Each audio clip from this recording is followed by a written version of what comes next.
Baik, halo semuanya. Perkenalkan, nama saya Melisa Ginesara Banggo. Hari ini saya akan membawakan sebuah materi untuk uh, mata kuliah Human Resource and Management or HRM. Topik yang akan saya bawakan hari ini yaitu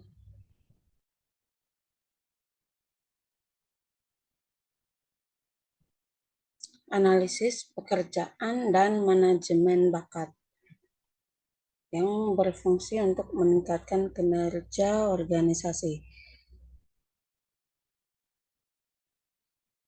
Baik,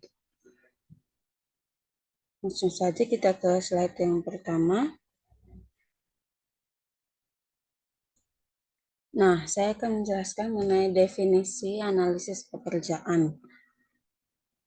Nah, definisi analisis pekerjaan merupakan prosedur untuk menentukan tugas dan keterampilan yang diperlukan dari suatu pekerjaan dan jenis orang atau karakteristik orang yang harus dipekerjakan untuk suatu pekerjaan tersebut. Nah, analisis pekerjaan ini biasanya menghasilkan informasi untuk menulis deskripsi pekerjaan. Nah, mengenai deskripsi pekerjaan ini akan saya jelaskan di slide selanjutnya. Yang kedua yaitu proses analisis pekerjaan. Nah, untuk melakukan analisis pekerjaan perlu dilakukan tahapan-tahapan utama yang sesuai agar bisa mendapatkan informasi yang diperlukan dalam analisis pekerjaan.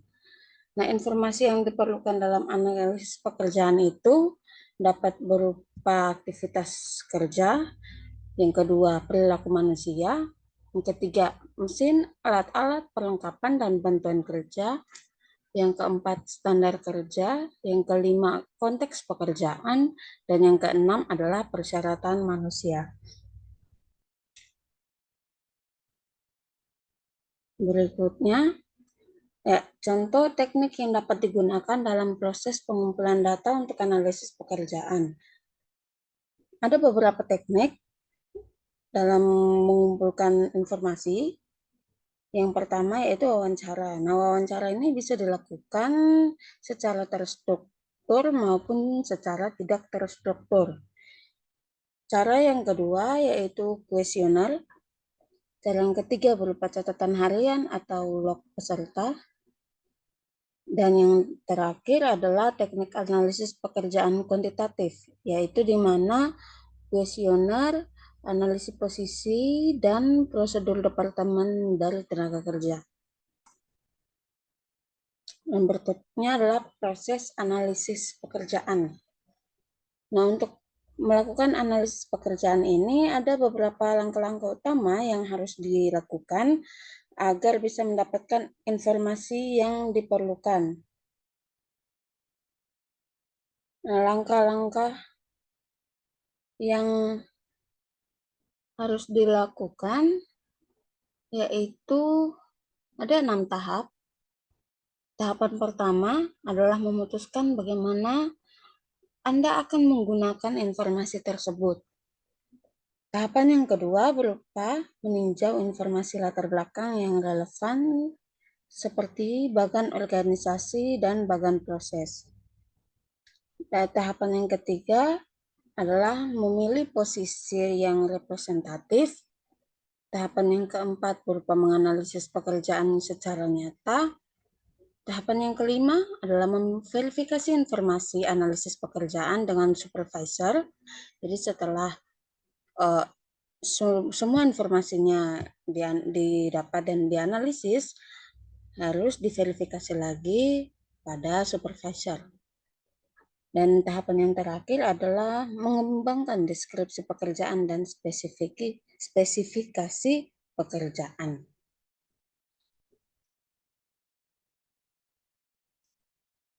Nah, informasi yang diperlukan yaitu aktivitas kerja, perilaku manusia, mesin, alat-alat perlengkapan dan bantuan kerja, standar kerja, konteks pekerjaan, dan persyaratan manusia.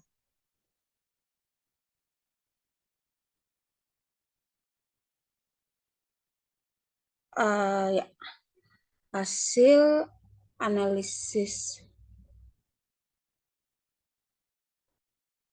pekerjaan, uh, hasil analisis pekerjaan yang ingin didapatkan dan akan didapatkan yaitu ini dapat berguna. Data yang didapat dapat digunakan untuk perekrutan dan seleksi, pemenuhan IIO, penilaian kerja, kompensasi, dan untuk juga pelatihan. Yang berikutnya adalah menulis deskripsi pekerjaan dan spesifikasi pekerjaan. Nah, apa itu deskripsi pekerjaan dan spesifikasi pekerjaan?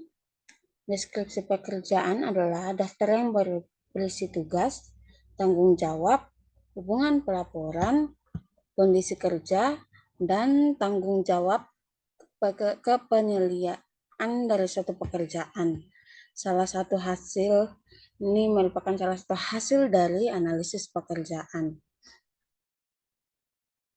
Nah, untuk menulisnya ada tahapan ataupun hal-hal yang harus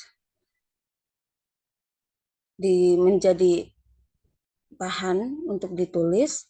Yang pertama, identifikasi pekerjaan. Yang kedua, rangkuman pekerjaan. Yang berikutnya adalah tanggung jawab dan tugas. Yang keempat, otoritas pemegang jabatan. Yang kelima, standar kinerja. Yang keenam, kondisi kerja. Dan yang ketujuh, spesifikasi pekerjaan. Nah, spesifikasi pekerjaan ini adalah daftar yang berisi persyaratan manusia dari suatu pekerjaan, yaitu pendidikan, keterampilan, kepribadian, dan lain sebagainya yang diperlukan. Dan spesifikasi pekerjaan ini juga merupakan produk lainnya dari analisis pekerjaan.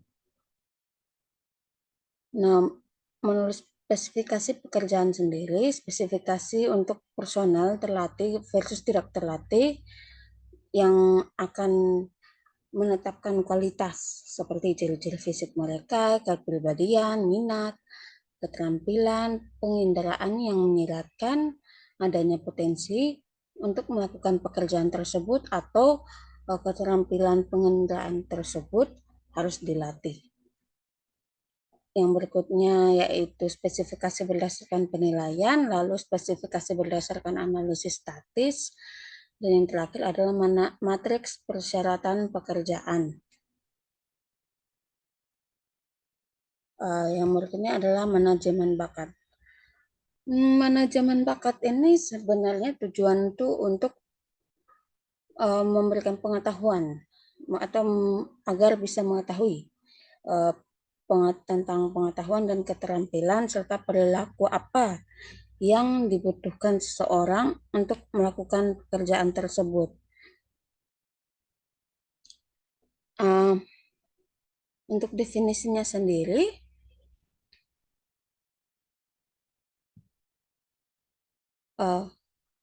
manajemen bakat itu merupakan proses yang berorientasi pada sasaran yang merupakan integrasi dari proses perencanaan, perekrutan, pengembangan, pengelolaan, dan hingga pemberian kompensasi terhadap karyawan. Model kompetensi atau profil pekerjaan untuk manajer SDM seperti yang paling dasar yaitu model kompetensi atau profil pekerjaan manajer sumber daya manusia. Lalu pada tingkat yang lebih tinggi adalah kompetensi dasar seperti personal kompetensi, interpersonal kompetensi, SDM, bisnis atau manajemen.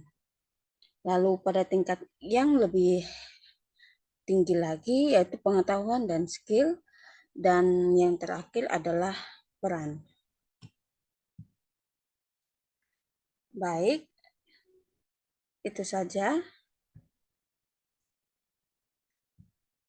Itu saja dari saya untuk presentasinya. Semoga materi yang saya bawakan hari ini bisa dimengerti dengan baik dan juga bisa bermanfaat bagi yang menonton. Sekian dan terima kasih.